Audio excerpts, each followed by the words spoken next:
सारे बच्चों आ जाओ, खाना तैयार है। माँ थोड़ी देर और खेलने दो ना। अच्छा, वैसे मैंने मटर पनीर बनाया है। क्या मटर पनीर? चलो जल्दी चलो, आज मटर पनीर खाएंगे। ये है ममता और मोहन की 3 बेटियां। सबसे बड़ी सिया, मछली दिया और सबसे छोटी रिया। मोहन का छोटा भाई सोहन और उसकी पत्नी सविता भी उन्हीं के साथ रहते हैं। सोहन और सविता का एक बेटा था जिसका नाम किशन था। चारों बच्चों की शैतानियों और शोर से सारा घर हमेशा चहकता रहता था। उस दिन भी चारों बच्चे एक साथ खेल रहे थे और फिर खाना खाते हुए। माँ, मुझे एक और भाई चाहिए। है? क्या बोला? एक भाई चाहिए। पर क्यों? इसलिए क्योंकि ये तीनों दीदियाँ हमेशा मुझे घर घर खिलाती रहती हैं। मुझे बिल्कुल मजा नहीं आता। अगर मेरा एक भाई होगा तो वो मेरे साथ क्रिकेट खेलेगा ना। अच्छा बाबा, तू गुस्सा मत कर। खाने के बाद हम तीनों तेरे साथ क्रिकेट खेलेंगी। अब खुश? हाँ खुश, लेकिन रोज खेलना पड़ेगा। हाँ हाँ खेल लेंगे। चल अब खाना खा ले। ऐसे ही वक्त गुजरता गया और फिर चारों बच्चे बड़े हो गए। एक दिन मोहन भागा भागा घर आया और उसके हाथों में मिठाई का डिब्बा था। सिया, ममता, सोहन, अरे जल्दी आओ भाई बाहर। क्या हुआ जी? पापा कैसा रहा मेरा रिजल्ट? मेरी लाडो ने पूरे जिले में टॉप किया है। अरे वाह, शाबाश सिया, तूने तो कमाल कर दिया। सिया के फर्स्ट आने पर मोहन और ममता बहुत खुश थे, पर ममता की देवरानी सविता को इससे कोई खास फर्क नहीं पड़ा था। फिर उसी शाम जब ममता और सविता सबके लिए खाना बना रहे थे और सिया भी वही रसोई में उनकी मदद कर रही थी तब। अच्छा भाभी, अब तो सिया ने 12वीं भी पास कर ली। अब क्या सोचा है इसकी शादी वादी के बारे में? क्या अभी से शादी? चाची मैं आगे पढ़ना चाहती हूँ। अरे क्या करेगी इतना पढ़ के? 12वीं करा दी, इतना ही कम है क्या? अब अच्छा सा लड़का देखकर तुझे विदा कर देते हैं। अब जाकर घर गृहस्थी संभाल अपनी। नहीं सविता, उसका पढ़ने का मन है तो हम उसे पढ़ाएंगे आगे भी। अरे भाभी, पर पढ़ाओगी कैसे? ये सोचा है? हमारे गांव में तो कोई कॉलेज भी नहीं है और शहर भेजना मतलब समझ रही हो ना, लड़कियां बिगड़ जाती हैं शहर जाकर। अरे अगर कुछ ऊंच नीच हो गई तो फिर कहीं मुंह दिखाने के काबिल नहीं रहेंगे। तो क्या आप किशन को भी 12वीं के बाद घर बैठा दोगे चाची? वो पागल, वो तो लड़का है। अगर आगे नहीं पढ़ेगा तो क्या करेगा जिंदगी में? हाँ वही तो मैं भी कह रही हूँ कि अगर मैं या मेरी बहनें आगे नहीं पढ़ेंगी तो जिंदगी में क्या करेंगी आगे। सिया के तर्क के सामने सविता खामोश हो गई।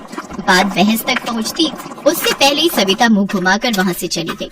इसके बाद से सविता न तो ममता से ठीक से बात करती और न ही सिया से। कुछ दिनों बाद सिया कॉलेज की पढ़ाई करने के लिए शहर चली गई। उधर दिया और रिया भी बहुत अच्छे नंबरों से पास हुई, जबकि किशन बस फेल होते होते बचा।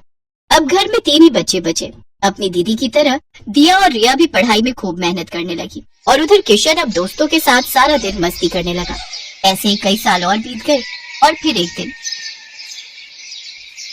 सुनो जी, एक बात करनी है आपसे। हाँ बताओ, क्या हुआ? आज मेरी भाभी से बहुत लड़ाई हुई। ममता भाभी से? पर क्यों? अरे वो कह रही थी कि किशन को संभालो, वो सारा दिन आवारागर्दी करता रहता है, बिगड़ जाएगा। अरे मेरा लड़का है, वो कैसे बोल सकती है ये सब? तो क्या चाहती हो तुम, बताओ? मैं चाहती हूँ कि हम तीनों यहाँ से शहर चलते हैं, वहीं रहेंगे। भाभी से ये रोज की किचकिच अब मुझसे बर्दाश्त नहीं होती। ठीक है। ममता किशन की भलाई चाहती थी, मगर ये बात सविता को इतनी बुरी लगी कि वो अपने पति और अपने बेटे के साथ शहर रहने के लिए चली गई। ममता और मोहन ने उन्हें बहुत समझाया पर वो नहीं माने। लेकिन शहर जाकर तो किशन और बिगड़ गया। वहाँ पहले गलत संगत और फिर ड्रग्स के चक्कर में पड़ गया और फिर ठीक 2 सालों के बाद। मोहन भैया, आपसे बहुत जरूरी बात करनी थी। मुझे फौरन कुछ पैसों की जरूरत है। अरे क्या हुआ? भैया, अपना किशन ड्रग्स के चक्कर में पड़ गया था और उसने किसी गुंडे से उधार पर ड्रग्स लेना शुरू कर दिया। अब उस गुंडे ने किशन को अगवा कर लिया है और ड्रग्स के 5 लाख रुपए मांग रहा है। आप मुझे पैसे दे दो भैया, चाहे तो मकान में मेरा हिस्सा मत देना, मैं आपके आगे हाथ जोड़ रहा हूँ। अरे तुम दोनों चिंता मत करो, मैं कुछ करता हूँ, सब ठीक हो जाएगा। फोन पर सविता और सोहन गिड़गिड़ा रहे थे। उन्हें किशन की फिक्र हो रही थी और इधर मोहन भी किसी को फोन लगा रहा था। इस सब के कुछ घंटों बाद ही एक सुनसान अड्डे पर गेट तोड़कर पुलिस की जीप आ घुसी और उसमें से कंधे पर चमचमाते सितारों के साथ सिया बाहर निकली, जो अब एक पुलिस इंस्पेक्टर थी। उसे देखते ही, सिया दीदी, आप इंस्पेक्टर? क्या छोटे, कैसा है? अब चिंता मत कर, तेरी दीदी आ गई है तुझे बचाने। सिया के साथ आए पुलिस वालों ने एक एक कर सभी गुंडों को पकड़ लिया और वहाँ से ढेर सारा ड्रग्स भी बरामद किया। इसके बाद सिया किशन को लेकर थाने पहुँचे, जहाँ मोहन, ममता, सोहन और सविता उनका इंतजार कर रहे थे।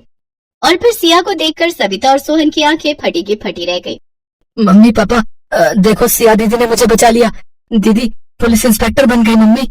सविता भारी कदमों से चलकर सिया के पास आई और उसके सामने हाथ जोड़कर खड़ी हो गई।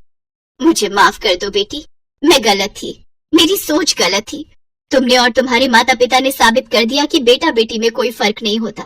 फर्क होता है तो सिर्फ परवरिश में।